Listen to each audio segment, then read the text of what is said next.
trabalho introduzirá o sistema reprodutor feminino e seus elementos, abordando primeiramente os órgãos externos e posteriormente os órgãos internos. Os órgãos externos se dividem em 4 partes, sendo elas a vulva, o clitóris, os lábios e o vestíbulo.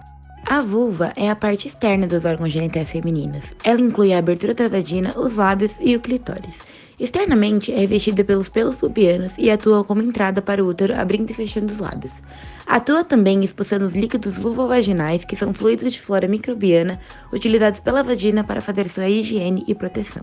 Lábios menores e maiores. Em torno da abertura da vagina, existem 2 conjuntos de dobras da pele, o conjunto interno e o conjunto externo.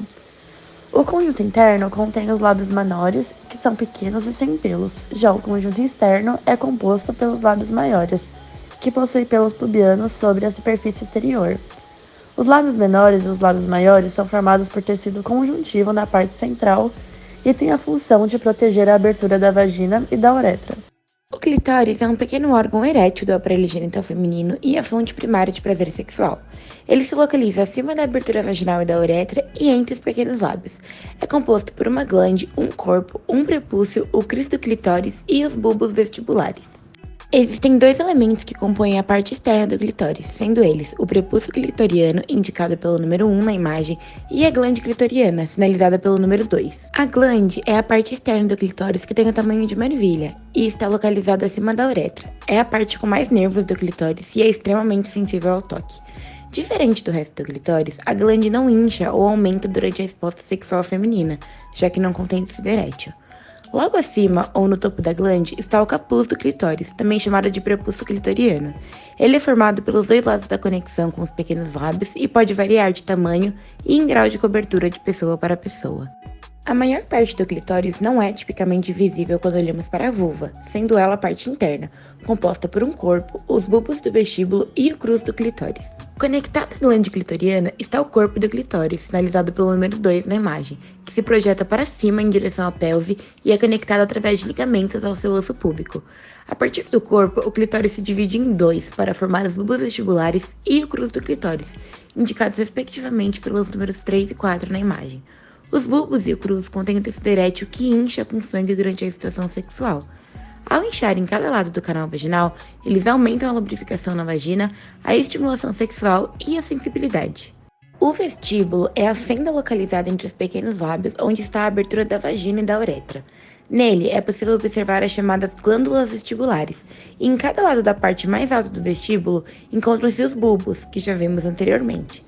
O vestíbulo é responsável pela detecção de acelerações lineares, produzidas pela gravidade ou pelos movimentos do corpo e pelo equilíbrio estático do corpo no espaço. Agora que já vimos sobre os órgãos externos, falaremos sobre os internos, que se classificam em ovários, tubas uterinas, útero e vagina. Os ovários são 2 glândulas do sistema reprodutor feminino responsáveis pela síntese de hormônios sexuais, produção e armazenamento das células reprodutivas. A cada ciclo menstrual, os ovários produzem e liberam um ovócito que poderá ser fecundado e originará um embrião. O formato dos ovários se assemelha a uma amêndoa. Eles estão localizados nas proximidades da parede pélvica lateral em cada lado do útero. Nos ovários são distinguidas 2 regiões, o córtex e a medula. Os ovários têm como função a produção dos hormônios sexuais femininos, progesterona e estrogênio, produção e armazenamento dos óvulos, que são liberados um a cada mês e recolhidos pelas tubas uterinas. O processo de ovulação da mulher é uma das fases do ciclo menstrual. É a etapa em que o óvulo é liberado pelo ovário e chega até as trompas para seguir rumo ao útero e ser fecundado. Após a liberação do óvulo, o folículo ovariano se transforma em corpo lúteo, produzindo progesterona para preparar o organismo para uma possível fecundação. Caso não ocorra a fecundação, este corpo lúteo e o óvulo serão expelidos na forma de menstruação. A síndrome dos ovários policísticos é uma condição hormonal comum nas mulheres em idade reprodutiva, na qual há o aumento do tamanho dos ovários devido à formação de cistos. Ainda não é esclarecida a causa do aparecimento dos ovários policísticos. Em geral, eles surgem em mulheres com histórico familiar da doença, obesidade e resistência à insulina. Os principais sintomas dos ovários policísticos é a menstruação irregular, alta produção de testosterona, obesidade, acne, além da dor forte e intensa. As tubas uterinas, anteriormente denominadas trompas de Falópio, são 2 tubos que possuem cerca de 10 centímetros cada e se localizam um em cada lado do útero. A fecundação ocorre nas tubas, que têm a função de conduzir os óvulos, os quais são produzidos nos ovários, até o útero. A anatomia das tubas se divide em 4 partes: a parte uterina, que se localiza na parede do útero, o istmo, que se situa junto ao útero, a ampola, que é uma dilatação que se segue ao istmo e é onde ocorre a fecundação, e o infundíbulo, que é a extremidade da tuba, que se abre próximo ao ovário, onde são localizadas as fímbrias, que são responsáveis por conduzir o ovócito para o interior das tubas. O útero tem como principal função servir de local para o desenvolvimento do feto. Se localiza anteriormente ao reto e atrás da bexiga, e tem cerca de 7 cm de comprimento e 5 de largura. Anatomicamente, no útero podem ser identificadas 3 partes: corpo, istmo e colo. O corpo do útero é a porção principal, o istmo é um pequeno segmento situado entre o colo e o corpo, e o colo uterino é a porção mais estreita, a qual se liga à vagina.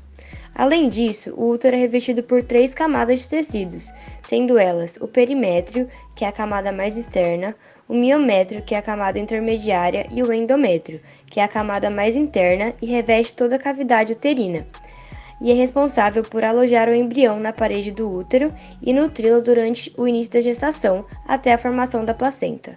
Vagina é um canal muscular em forma de tubo que pode ter em média entre 10 a 15 centímetros de comprimento. Internamente, ele está localizado entre o reto e a bexiga, se estendendo desde o colo do útero até a parte mais externa, se abrindo na vulva e sendo fechado pelo ímen.